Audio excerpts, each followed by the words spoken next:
자, 오늘 이제 1월 20일입니다. 여러분, 저희가 오늘은요, 이 LA 다저스의 리더십, 이 클럽하우스 이야기를 좀 해보려고 하는데요. 사실은 그동안 이 다저스의 클럽하우스 리더로서 정말 오랫동안 활약했었던 이 저스틴 터너 선수가 지난달에 또 보스턴으로 이적을 하지 않았습니까? 이래서 이 리더십에 부재가 생겼다. 이걸 채울 선수가 과연 누구일 것이냐. 현지에서도 이게 꽤나 좀 관심인 것 같아가지고 저희가 좀 한번 짚어보는 시간 가져보도록 하겠습니다. 자, 일단 반장이 다른 팀으로 다른 학교로 전학 간 거예요. 네. 그랬을 때 이제 반장 선거를 새로 해야 되잖아요.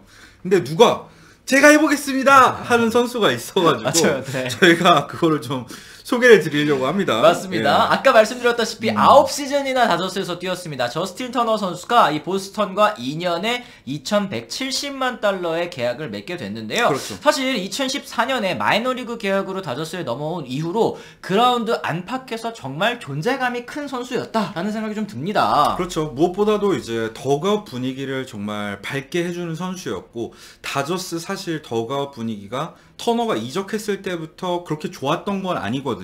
저스틴 터너가 팀의 중심이 되면서 더그아웃 분위기도 밝아지면서, 그러면서 이제 이적생들과의 친분이라던가 아니면 이제 마이너리그에서 올라온 신인들, 이런 거에 있어서 적응에 이 저스틴 터너가 상당 부분을 기여를 했다고 해요. 그쵸. 이 터너 선수가 오기 전에 2013년에 류현진 선수 맨 처음 진출했을 때 다저스 더그아웃 분위기 그리워하시는 분도 물론 있지만 기억 다들 하실 겁니다. 무슨 다들 막 그냥 유리베랑 헨리 라미레즈랑 푸이그랑 막 이러던 분위기 생각해보면 사실 그게 그때 이제 우리나라에서도 인기가 많았고, 사실 화제가 많이 됐던 게 이제 우리베랑 푸이그랑 류현진이랑 맨날 장난치고. 그쵸. 근데 또 이런 얘기도 많이 들었을 거예요.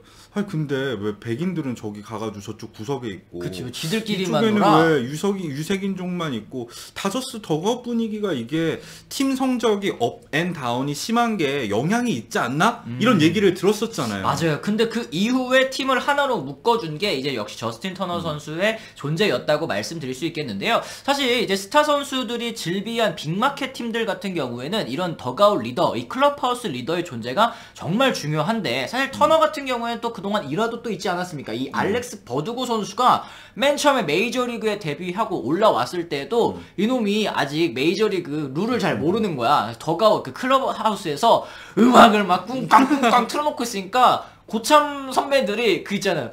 야, 저거 맞냐?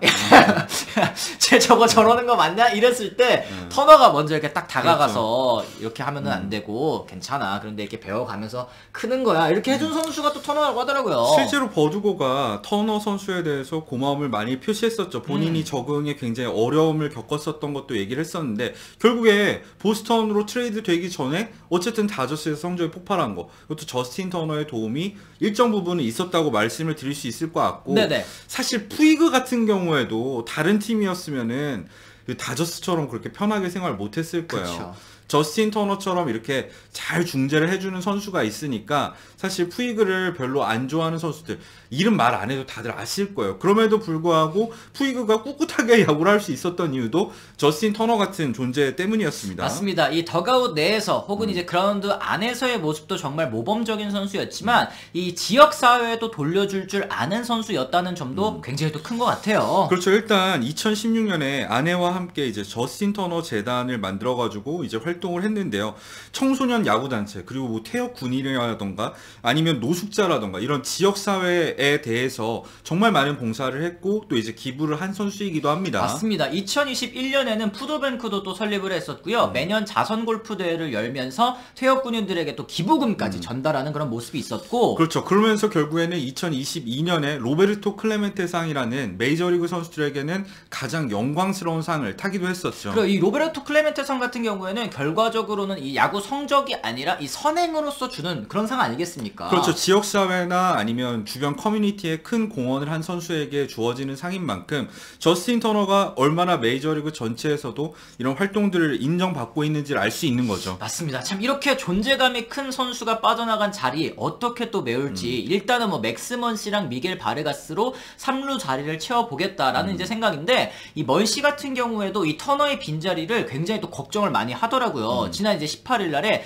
다저네이션과의 인터뷰에서 우리 팀의 타격이 클 것이다. 터너가 빠진 거 정말 힘든 일이고 그는 다저스 클럽하우스의 모든 것을 관리했다. 잘 모르는 사소한 것까지 챙기는 선수였고 팀에 미친 영향력이 워낙 컸으며 모든 사람들이 말하는 다저스 케미스트리의 대부분은 터너의 덕이다. 이렇게까지 또 칭송을 했습니다. 그렇죠. 그리고 터너와 함께 7시즌을 함께한 크리스 테일러 역시 터너가 빅리그 감독이 돼도 이상하지 않다 이런 얘기를 했습니다. 네, 그만큼 이 터너 선수의 빈자리를 누가 또 채울 수 있을지 생각이 좀 드는데 이 빅리그 선수들 사이에서 이 캡틴의 존재란 또 어떤 것인지 좀 다시 한번 생각해보는 그런 계기인 것 같아요. 일단 우리나라 같은 경우에는 모든 구단별로 매년 이제 주장을 선임을 하죠. 10개 구단 다 있죠, 그죠? 그렇죠. 근데 메이저리그 같은 경우에는 사실 공식 캡틴, 그러니까 주장 자리를 웬만하면 주질 않습니다. 이번에 이제 저지가 2014년에 데릭 지터 이후에 첫 번째 양키스 주장이 된 거 다들 아실 거예요. 그럼 2014년부터 지금까지는 주장이 뭐 누구였냐? 없었어요. 그렇죠. 그러니까 예, 공식적으로 주장인 선수는 없었지만 뭐 그동안 뭐 리더는 있었겠죠. 그렇죠. 더가웃 리더는 있었겠지만 이렇게 공식적으로 이 캡틴의 자리를 주지는 않는다는 거. 그게 흔한 일은 아니라는 걸 또 말씀드릴 수 있을 것 같고 그렇죠. 다저스 같은 경우에도 사실 양키스처럼 뭐 역사와 전통이 참 깊은 팀이기는 하지만 여기도 역시 공식 캡틴이 임명한 지가 무려 40년이나 또 지났다고 하더라고요. 그렇죠. 1970년대 후반에 이제 이루수로 뛰었었던 데이비 롭스가 이 다저스의 공식적인 캡틴으로는 마지막이었었는데요. 사실 터너가 이 캡틴 역할을 하긴 했지만 공식 캡틴은 아니었다는 거죠. 맞습니다. 그만큼 이제 더가웃 분위기를 어떻게 어떤 선수들이 주도해 나가느냐가 참 메이저리그에도 중요한데 최근에 저희가 뭐 라이브 방송 때도 말씀드렸지만 이 토론토가 구리엘 선수 치우고 테오스카 선수 치우고 이런 것도 결국에는 이제 더가웃 케미스트리 때문에 아니었습니까? 그렇죠. 게레로 주니어와 함께 이제 테오스카 에르난데스 그리고 구리엘이 더가웃에서 뭐 장난치고 뭐 칵테일 만들어 먹고 한 거 성적 좋을 때는 다들 좋게 봤거든요. 성적이 침체될 때는 쟤네 좀 왜 저러냐 이런 분위기가 많았고 또 한편으로는 백인 선수들은 백인 선수들끼리 비영어권 선수들은 비영어권 선수들끼리 이렇게 더가웃이 따로 노는 분위기가 사실 좋은 분위기는 아니었거든요. 그렇죠. 그 더가웃 분위기 환기를 위해서 또 데려온 선수들이 또 얼만큼 팀 분위기를 바꿔줄지도 사실 중요한 그런 부분이라고 할 수 있을 것 같은데요.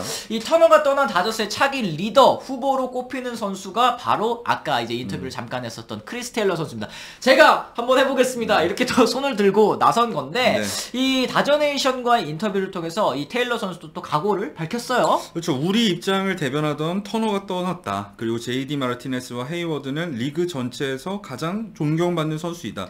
나 역시 항상 모범이 되던 선수다. 목소리를 내진 않지만 옳다고 생각하는 방식대로 해결해 나가는 스타일이다라고 본인을 좀 어필을 했죠. 그래요. 그러니까 JD 마르티네즈나 헤이워드 뭐 다들 아시다시피 베테랑이고 리더인 거 알고 있지만 너네들 다저스 온 지 얼마 안 됐잖아. 나 여기서 방구 좀 꼈어. 약간 이런 지금 얘기를 하고 있는 건데 어린 친구들에게 나의 지도가 좀 도움이 되길 바란다. 좋은 영향이 있기를 바라고 나는 또한 그들이 또 내 방식을 존중할 거라고 생각한다. 라고 이제 본인의 각오를 좀 밝혔습니다. 그렇죠. 2021 시즌이 끝나고 다저스가 첫 번째로 잡은 내부 FA가 바로 크리스 테일러였고요. 여기에는 당연히 케미스트리적인 영향이라던가 유틸리티로서의 활용성이 영향을 미쳤을 텐데 4년에 6천만 달러의 계약을 맺었기 때문에 아직 잔여 계약 기간이 남아있는 상황이거든요. 그렇죠. 2025년까지 다저스에서 뛸 수 있게 됐는데요. 사실 테일러 같은 경우에도 터너랑 좀 비슷한 케이스인 것 같아요. 이제 시애틀에서 유틸리티 플레이어로서 백업 선수로서 자리를 잡지 못하다가 이 다저스로 이 잭리 선수와 트레이드 되고 여기에서 또 선수 생활이 또 뽑힌 케이스 아니겠습니까? 그렇죠. 지난 시즌엔 크리스 테일러가 참 부진하긴 했지만 FA가 되기 전까지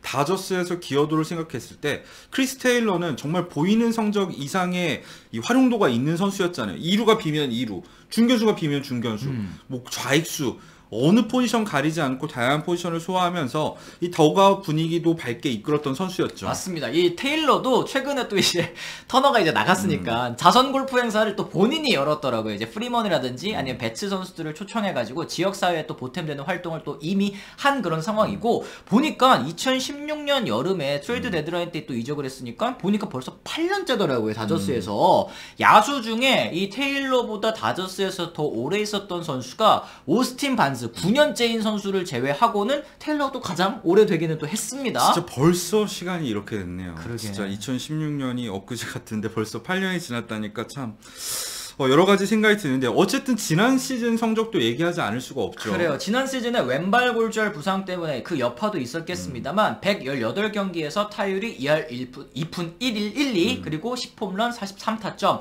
OPS 0.677로 많이 부진하기는 했습니다. 그러다 보니까 사치세 절감 차원에서 오프 시즌에 트레이드 해야 되는 후보로 이름이 오르내리기도 했었어요, 사실은. 그렇죠. 그랬는데 이제 먼 시즌 이제 팀 동료들은 공개적으로 반대를 표명을 했는데 네. 사실 저스틴 터너가 떠나는 거에 대해서도 이제 이번 FA로 풀리기 전에도 항상 다저스 더가웃 내에서 그런 목소리들이 있었잖아요. 잡아달라. 얘는 꼭 잡아달라. 이런 역할을 지금 하고 있는 선수가 바로 크리스 테일러라는 거 아니겠습니까? 그렇습니다. 터너가 빠져서 타격 입은 클럽하우스에 테일러까지 트레이드하는 것은 도움이 되지 않는다라고 이제 먼시 선수가 얘기를 했는데 사실은 이 테일러 선수의 이 리더 체제, 이 주장 체제 여기가 좀 잘 자리를 잡기 위해서는 중요한 게 일단 있을 것 같아요. 일단 본인이 잘해야지 이제 더가웃에서 목소리도 크게 낼 수 있는 거죠. 저스틴 터너 같은 경우에도 본인의 성적이 꾸준히 어느 정도는 나와줬기 때문에 팀원들의 리스펙을 받을 수 있었던 거 아니겠습니까? 물론 이런 얘기가 있죠. 만두기인 사람 조심해라. 크리스 테일러가 아마추어 시절에 레슬링을 했기 때문에 함부로 이제 대들 사람은 없을 거예요. 그러니까 착하게 잘 안 내는구나. 착하게 생겼지만 크리스 테일러를 함부로 할 수 없는 선수란 말이죠. 목소리는 내는 네. 타입이 아니라고 얘기한 게 사실은 나는 주먹이 먼저 나가는 그렇죠. 타입이야. 뭐 이런 얘기일 수도 있겠고 뭐 어쨌든 말씀하신 것처럼 올 시즌에 반드시 본인 성적에 반등도 필요할 것 같다는 생각이 듭니다. 왜냐하면 다저스가 사실 이번 오프 시즌 때 이 지출을 좀 많이 줄이지 않았습니까? 그렇죠. 그러면서 여러 포지션을 소화하는 테일러 선수의 역할이 더욱더 중요해지게 됐어요. 이 터너. 이 트레이 터너 선수가 빠지면서 이제 유격수 자리에도 뭐 개빈 럭스라든지 아니면 로하스 선수를 또 기용할 수가 있고 그러면 이루수 중견수, 좌익수, 뭐 삼루수 다양한 포지션을 또 이제 테일러가 소화를 해야 되기 때문에 반드시 성적적으로도 또 반등할 필요가 있어 보이기는 합니다. 그렇죠. 그러면서 더가웃 리더십까지 이제 저스틴 터너의 빈자리를 메워줄 수 있다면 다저스도 올 시즌 또 좋은 성적을 거둘 수 있지 않을까 싶습니다. 그렇습니다. 자, 이렇게 해서 저희가 오늘 이 터너가 빠진 자리 과연 어느 선수가 반장으로 또 이 손을 들고 나섰는지 얘기를 한번 나눠봤는데 여러분들께서는 이 테일러 선수의 리더십 혹은 이제 테일러 선수가 더가웃 리더가 된 다저스의 모습 어떻게 생각하시는지 또 궁금합니다. 댓글로 남겨주시면 좋을 것 같고요. 저희는 또 이제 추석 연휴 또 다 쇠고 이제 수요일부터 또 다시 돌아가겠다는 말씀 전해드리면서 오늘은 이만 물러가 보도록 하겠습니다. 지금까지 시청해주신 분들 모두 감사합니다. 고맙습니다.